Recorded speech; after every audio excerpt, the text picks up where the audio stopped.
자, 우리가 마찰력과 같이 접촉이 필수적인 놈이라 했는데요. 또 다른 접촉이 필수적인 놈들 뭐 있을까요? 수직항. 탄성력 있을 것 같네요. 탄성력. 용철, 고무줄과 같이 그런 탄성체에 작용하는 힘인데요. 이 탄성력은 다른 의미로 복원력이라는 뜻을 씁니다. 복원력 무슨 뜻일까요? 그렇지, 원래대로 되돌아가겠다는 거죠. 용철 압축시키면 튕겨나오게, 용철 잡아당겼다면 다시 들어가게. 그래서 이 탄성력은 변형거리, 용철을 변형시킨 변형거리 x에 대해서 F 탄성력의 크기는 일정하게 증가된다는 걸 볼 수 있습니다. 물론 탄성 계수, 탄성 한도 안에서 말입니다. 탄성 한도를 넘어버리면 용출이 늘어난 뒤에 더 이상 회복이 안 되거든요. 그래서 이 탄성력은 Kx, 요 K를 탄성 계수, 경우에 따라서 용출이면 용수철 상수란 이름을 쓰게 되겠습니다. 그래서 이 그래프에 기울기가 탄성계수 K를 쓰고 있습니다. 경우에 따라서 앞에 마이너스를 붙이기도 합니다. 마이너스라는 것은 변형된 거리, 변형 방향과 반대 방향으로라는 뜻이 되는 거예요. 마이너스 붙이면.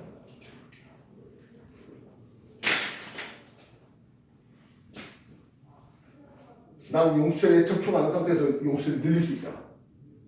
총리자? 그죠? 내가 용수를 잡아 당겨서 늘리거나 용수를 밀어 넣는 압축시키면 되겠죠. 되겠습니까? 만약 용수철이 이렇게 돼 있는데 물체가 매달려 있으면 좀 늘어났을 겁니다. 중력에 의해서 이 물체가 당겨지고 이 물체는 용철과 연결된 이 실에 의해서 용수를 늘린 거죠. 실이 없으면 용수를 늘릴 리가 없죠. 이해됐어요? 어머니들? 특히 용수를 가지고 우리가 힘을 할 때 이 용수를 늘어난 길이가 변거리에 직접 변거리에 탄성력에 비례하다 보니까 이제 그래서 내가 어떤 물체를 당기는데 내가 정확하게 얼마나 힘을 당기는지 알고 싶으면 흔히 말하는 용철 저울, 눈금이 늘어난 거를 가지고 힘이 얼마나 되니까 용술 늘어난 길이에 힘의 크기가 정비라니까 용술 저울로서 내가 잡아당긴 힘을 측정해낼 수 있습니다. 내가 손으로 이 물체를 잡아당겼는데 등속으로 움직이더래요. 잡아당겼는데 등속으로 움직이더래요. 힘을 줬음에도 불구하고 등속이래요. 왜 그럴까요? 내가 이쪽으로 힘 F를 줬어요. 용철 넣은 거 보니까 5N이라고 돼 있대요. 5N이 힘을 줬는데도 불구하고 이 물체가 등속으로 움직이래요. 왜 그럴까요? 그치. 이 물체와 바닥 사이에 반대 방향의 마찰력이 있었겠죠. 이 마찰의 크기가 얼마 될까요? 예, 정확하게 5N 나오고 있습니다. 그러니까 R자임이 0이 되어서 등속으로 움직이던 이렇게 되겠습니다. 만약 마찰력보다 훨씬 더 큰 힘을 자극하면 이 물체는 속력이 점점점 빨라지는 운동을 했을 거라고요. 이해되셨어요? 마찰력이 5N. 그래서 마찰력 정확히 얼마 걸리겠습니까? 하는 것은 용설 저울을 통해서 내가 등속도로 당기는 그런 상황을 생각해 보시면 되겠습니다. 이해했어? 그럼 이 위에다 물체 한 개 더 올렸어. 물체 한 개 더 올렸어. 그러면 마찰력 크기가 더 커지겠죠. 왜냐하면 수직항력이 늘어나기 때문입니다. 그렇다면 5N이 아니라 훨씬 더 큰 힘을 줘야, 예를 들어서 10N을 줘야 등속도로 당길 수 있거든 되겠습니다. 접촉이 반드시 필요한 힘 하나 더 있는데요. 세페드 교재는 안 나온 것 같습니다. 뭐 있을까요? 보충자료 혹시 있는지 한번 봐볼래요? 보충자료 마찰력 탄성력 말고 이건 정규불정합니다. 이거는 그거하고 상관없고요. 마찰력이 반드시 접촉이 반드시 필요한 거. 마찰력과 탄성력 말고도 또 하나 더 있을 것 같은데. 수직항력.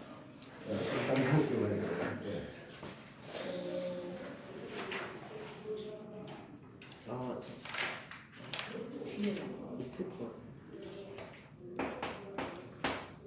와. 부력이 있습니다. 근데 부력은 기체에서도 부력을 잘 넣어. 예, 그렇죠. 이 공기도 나를 들어올리게 만드는 힘이 있어요. 물론 매우 작죠. 그러면은 접촉이 필수인 거예요. 이게 공기와 접촉이 필수적이죠. 아. 여러분이 물 속에 들어가서 물에서의 부력을 느끼겠다? 물 속에 들어가요. 물 속에서 물하고 접촉해야 느끼는 겁니다. 공기와의 부력도 분명히 존재하겠고요. 근데 공기와는 부력이 워낙에 작죠. 나중에 F, B 부력은 하면서 ρ, G, V 뭐 이런 계산식이 나오게 돼요. 지금 아직 여러분 필요하지 않고요. 그래서 그 물 속에 잠긴 부피가 얼마냐에 따라서 부력의 크기가 결정되겠습니다. ρ는 그 유체의 물이면 물, 기름 속에 들어가면 기름의 그 밀도가 되겠고요. 근데 공식은 일단 필요하지 않고 부력이라는 게 있다. 알겠어요? 그래서 내가 스티로폼을 물 위에 놔뒀어요. 물을 안 갈아냈네요. 그죠? 중력이 작용하는데 부력이 막이 반대 방향으로 작용하니까 하겠습니다. 즉, 물 속에다가 스티로폼을 이렇게 하면 놨는데, 그지? 이쪽에 작용하는 중력이라는 게 있겠고, 그 중력과 힘의 평행 관계, 부력이 관여해서, 그래서 물 위에 나무도가 떠있다, 스티로폼이 떠있다, 이렇게 쓰여있습니다. 이해됐습니까? 그래서 접촉이 반드시 필요한 힘 하면서 부력도 생각해 놓으시면 좋겠습니다.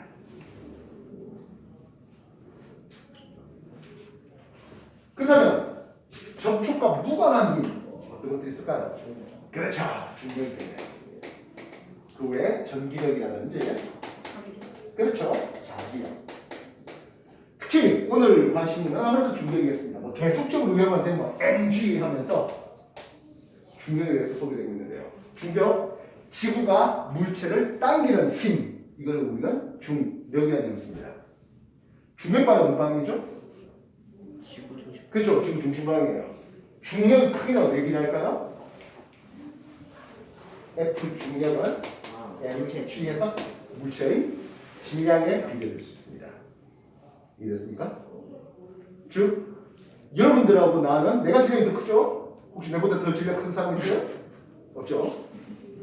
왜요? 있어?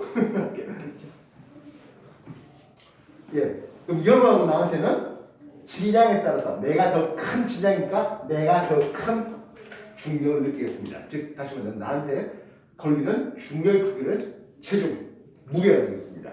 나의 체중이 여러분보다 더 크다? 내가 질량이 더 커서 그렇습니다. 이해됐습니까? 근데 옛사람들은 질량 큰 놈이 더 빨리 떨어진다 생각했습니다. 더 빨리. 일견 비슷해 보이죠? 깃털 던지고 사람 던지면 사람이 더 빨리 떨어져요. 깃털보다는. 근데 그거는 공기와의 저항력 때문에 깃털이 내리는데 공기의 저항력이 크기 때문에 깃털이 천천히 내려오고 사람은 지금 그렇지 못했던 그 차이가 있습니다. 만약에 공기의 저항력이 사라진다면 깃털이나 사람이나 같은 가속도를 가지고 내려오게 됩니다. 아리스토텔레스 굉장히 유명한 사람이죠. 아리스토텔레스는 물리, 화학, 생명, 지구과학에 대해서 개소리를 하나씩 했습니다. 물리, 아까 말했죠. 무거운 게 더 빨리 떨어진댔어요. 이게 공기의 저항력 때문에 그리고 만약 공기의 저항력이 없으면 똑같이 떨어집니다. 만약에 사람한테 이 깃털을 붙잡고 떨어지면 어쨌든 깃털이 조금 더 있으니까 더 빨리 떨어져야 될 거 아니에요. 근데 깃털 자체는 질량이 작으니까 더 천천히 떨어지는데 말이 돼 이게? 안 돼 하는 거라고요. 서로 모순이 되는 거죠. 깃털은 질량이 작으니까 더 천천히 떨어지고 사람은 질량이 더 크니까 빨리 떨어져. 근데 사람이 깃털 잡고 떨어지면 사람과 깃털은 합한 질량이 더 크니까 근데 깃털 질량은 작아요. 그래서 결국에 같이 떨어져야 된다. 중력가속도가 같게 걸린다. 이 얘기를 아리스토텔레스는 개소를 했습니다. 화학에서는 어떤 개소를 했을까요? 그렇죠. 물, 불, 바람, 거기서 가에서 모든 물질 다 만들었어요. 그래갖고 중세의 연금사들이 한 500년, 1000년을 뻘짓하게 만들었잖아요. 금 만들어 보겠다고, 나물 금으로 바꿔보겠다고 만들었어요? 틀렸죠. 생명에서는 뭐라고 했을까요? 생명에서는 아무것도 없는 상태에서도 생명이 태어날 수 있대요. 집단 속에서 가만히 있으니까 바퀴벌레 튀어나오는데, 쥐가 튀어나오는데, 야, 쥐 나온다. 바퀴벌레는 아무것도 없는 데서도 만들어질 수 있다. 그게 아니죠. 그 안에 뭐가 있었기 때문에? 그 안에 이 바퀴벌레 알이라도 있었기 때문에. 그래서 바퀴벌레가 깨나고 개체수가 늘어나고 그래야 되는 거 아니겠습니까? 그리고 지구화에서는 지구 평균 지구 중심으로 모든 게 다 돈대라고 했던 하늘에 돌아가는 천동설을 소개했습니다. 그 사람이 과학적인 얘기만 좀 안 했어도 물론 과학에서도 꽤 중요한 것들 예를 들어서 거울을 통해서 빛을 한 곳에 모은다든지 뭐 이런 것들에 대한 여러 가지 중요한 얘기들을 많이 했습니다만은 물화생제에 뻘짓한 것들이 4개가 다 있어가지고 수학적으로 굉장히 중요한 얘기들 많이 했죠. 뭐 주류라든지 그지? 기하학에 대한 여러 가지 얘기들을 많이 했습니다만은 자 접촉과 무관한 중력 지구 중심 방향으로 질량의 비례되는 했습니다. G가 지구 중력 가속도라 했는데요.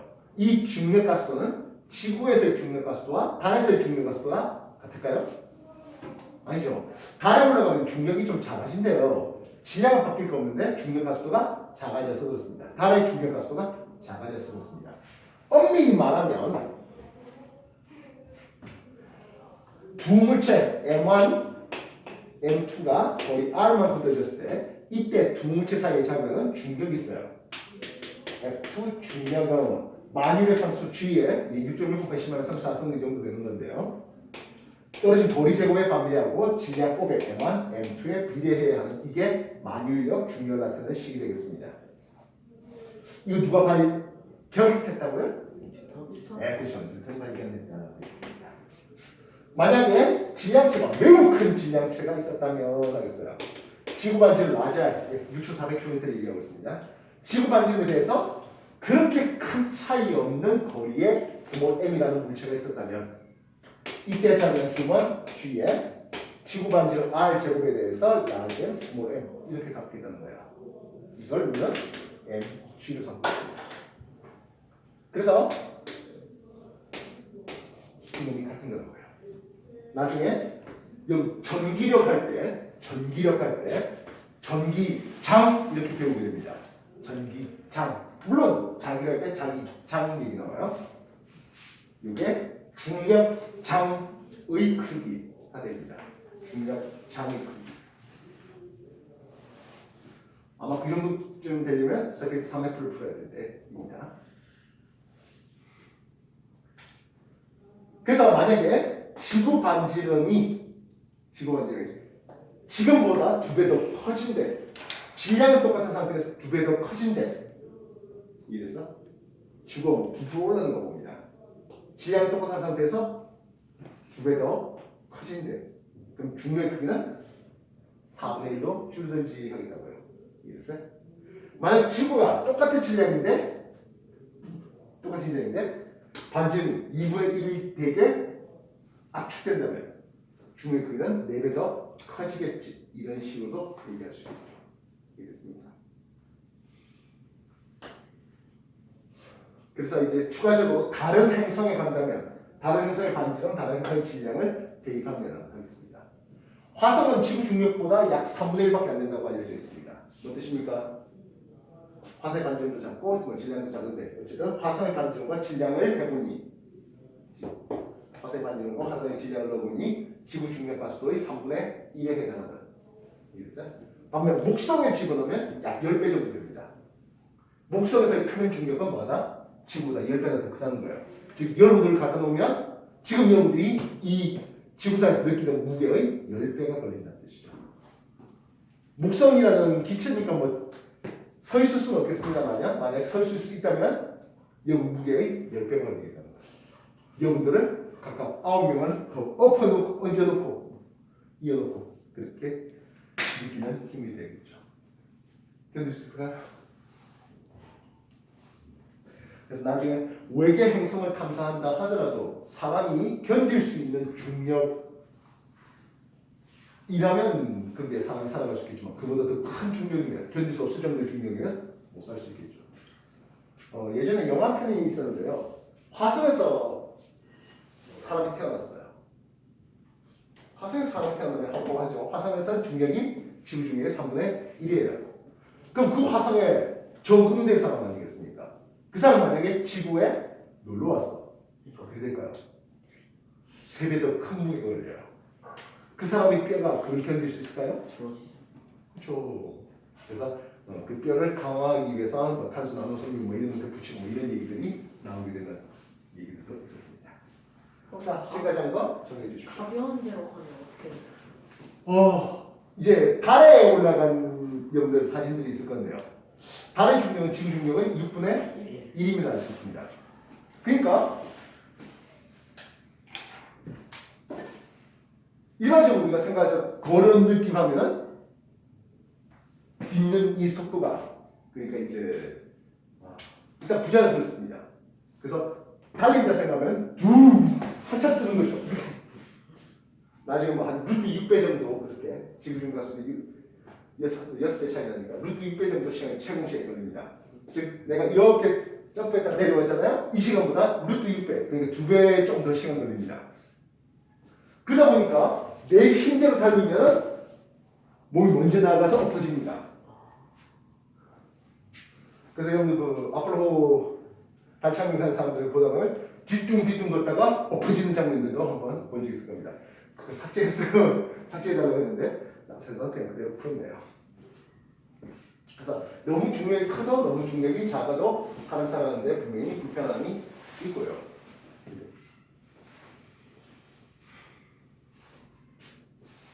또 이제 중력이 크다 보면 어떤 일이 벌어집니까 하는데요.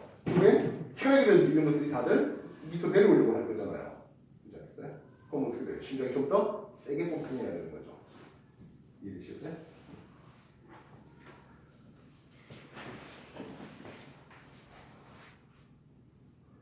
지금까지 한 거 더 정리해 주십시오.